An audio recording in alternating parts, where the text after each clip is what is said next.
இமாம் இப்னுல் முன்திரி இன்னொரு ரிவாயத்தையும் பதிவு செய்கிறார்கள்.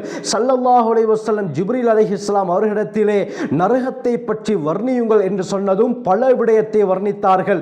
அதிலே ஒரு விடயத்தை சொன்னார்கள். அருமையானவர்களே, நரகத்துடைய சங்கிலிகளிலிருந்து ஒரே ஒரு வளையத்தை இந்த பூமியிலே இருக்கக்கூடிய மலையின் உச்சியில் வைத்தால் மறுகணமே அந்த மலையை துளைத்து கொண்டு அந்த வளைய பூமியுடைய அடிப்பாகத்துக்கு சென்றுவிடும். அந்த வளையத்துடைய உஷ்ணத்தின் காரணமாக அந்த மலை சுக்குநூறாகிவிடும் என்பதாக கூறினார்கள்.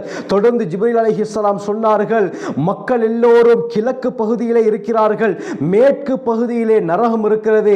அந்த நரகத்திலே ஒரு ஊசியுடைய அந்த ஓட்டையுடைய அளவுக்கு துவாரம் இடப்பட்டு விட்டாலும் அந்த துவாரத்தின் வழியாக வரக்கூடிய உஷ்ணத்தின் காரணமாக உலகத்தில் இருக்கக்கூடிய அனைத்து மக்களும் மரணித்து விடுவார்கள் என்பதாக ஜிப்ரீல் அலைஹிஸ்ஸலாம் சொன்னார்கள். அந்த அளவுக்கு பயங்கரமானது தான் அருமையானவர்களே இந்த நரகம்.